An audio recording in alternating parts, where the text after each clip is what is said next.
Bonjour et bienvenue dans le round 2 du tournoi de la Justice League. Les règles sont simples, à l'issue de cette vidéo vous aurez toutes les informations principales sur chaque personnage et ce sera à vous de voter en commentaire pour choisir qui passera au prochain tour. Pour voter c'est extrêmement simple, il suffit d'écrire en commentaire le nom du perso que vous choisissez, vous pouvez expliquer pourquoi ou non, c'est comme vous voulez. Et aujourd'hui encore un combat de titans parce qu'à ma gauche je tiens Billy Batson, l'élu des dieux Shazam, et face à lui la princesse des Amazones, la fille de Zeus, Diana Prince.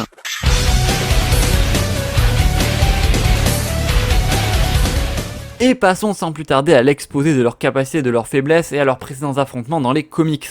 Et commençons sans plus tarder avec Shazam, que vous connaissez évidemment car il a eu le droit à 2 excellentes adaptations. Non c'est pas vrai, évidemment je rigole, je préfère regarder Snurf R73 que de re-regarder Shazam 2 une seconde fois.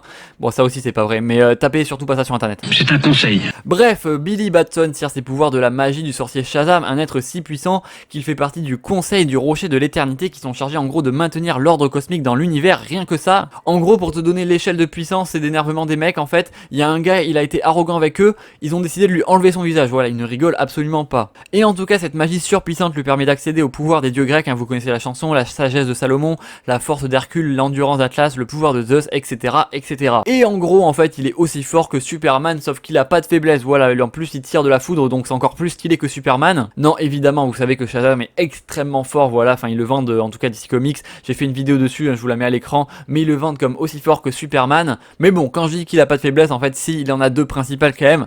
Déjà en premier c'est qu'il ne faut pas oublier que c'est un gamin de 10 ans, il a absolument aucune expérience que ce soit d'un point de vue stratégique, diplomatique ou même intellectuel et même en combat hein, finalement parce qu'il connaît aucune autre technique de corps à corps à part le fait de tirer finalement de la foudre hein, sinon il sait pas se battre. Et en plus de ça son pouvoir possède une énorme faiblesse, évidemment c'est une dépendance vocale, c'est à dire que s'il dit pas Shazam à voix haute, et bien il ne se passe rien et n'a pas de pouvoir. On l'a bien vu par exemple dans le film comme il se fait finalement noyer, ou même dans Constantine parce qu'à un moment donné Constantine va lui voler sa voix, du coup lorsque Constantine va dire Shazam avec la voix de Billy Batson, et bien c'est lui qui se transformera en super dieu de la mort trop stylé.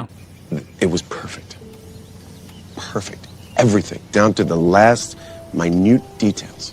Donc en soi il suffit de le bâillonner ou de lui trancher la gorge ou même de lui couper finalement les cordes vocales et c'est bon, il ne représente plus aucun danger. En gros pour faire simple, pour le battre il suffit qu'il ne se transforme pas, sinon ça devient extrêmement chaud. Mais en face on n'a pas n'importe qui, on a quand même Wonder Woman évidemment, vous la connaissez. Alors déjà dans un combat contre Shazam elle serait un peu avantagée parce qu'étant la fille de Zeus, il pourrait très bien décider par exemple de lui donner plus de pouvoir qu'à Shazam pour avantager sa propre fille, voilà, parce que les dieux on l'a vu sont très peu objectifs effectivement dans DC Comics, notamment dans Injustice où ils interviennent etc, c'est un peu le bordel.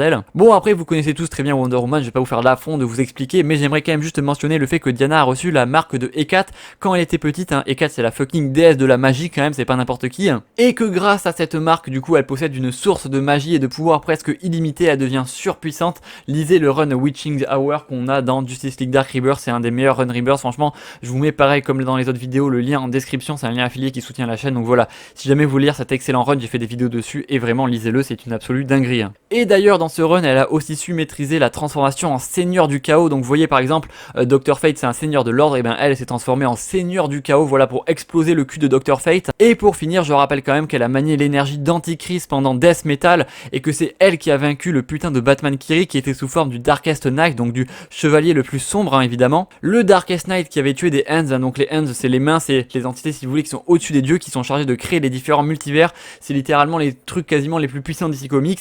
Et elle en fait si tu veux elle leur balance des planètes à la gueule, elle leur met des gros pieds-bouches, elle en a absolument rien à foutre, Wonder Woman est très énervée. Alors oui Death Metal c'est un petit peu le bordel, mais je vous avoue que c'est quand même un petit peu rigolo. Non mais voilà, juste pour vous rappeler que c'est Wonder Woman qui a sauvé l'univers DC Comics, c'est pas Superman, c'est pas Shazam, c'est elle. On rappelle aussi que dans la liste de vitesse officielle de DC Comics, Wonder Woman est 7ème et Shazam lui n'est que 9ème. Bon alors oui elle est super conne cette liste, ça n'a absolument aucun sens, à quel moment elle est plus rapide que Godspeed, à moins que Godspeed porte très mal son nom. Bon alors oui c'est très con comme liste, c'est DC Comics officiel qui l'a créé, mais c'est vrai que c'est un peu absurde. Et pourquoi Cheetah est 6ème, ça aussi une énigme que je n'ai jamais comprise. Donc voilà, théoriquement Wonder Woman est extrêmement rapide, extrêmement puissante, elle peut manier des énergies qui sont pas du tout à la portée de Shazam, voilà, elle le dépasse complètement, mais Shazam lui possède quand même la sagesse de Salomon et des différents pouvoirs de tous les dieux de l'Olympe. Donc voilà, je vais vous laisser encore une fois décider en commentaire, et celui qui sera le plus de fois mentionné comme d'habitude passera au prochain tour, qui je vous le rappelle seront les demi-finales.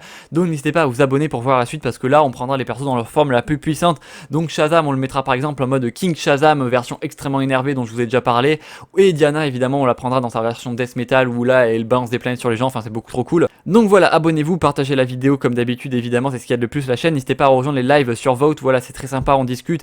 Et il y a des comics de fou à prix cassé, c'est moi qui présente évidemment, c'est super cool. Et sur ce je vous dis à très vite pour de prochaines vidéos. Et surtout n'oubliez pas de regarder de côté avant de traverser l'autoroute. Je veux pas aller à l'école. Ah bon? Quelle père la vertu vous faites?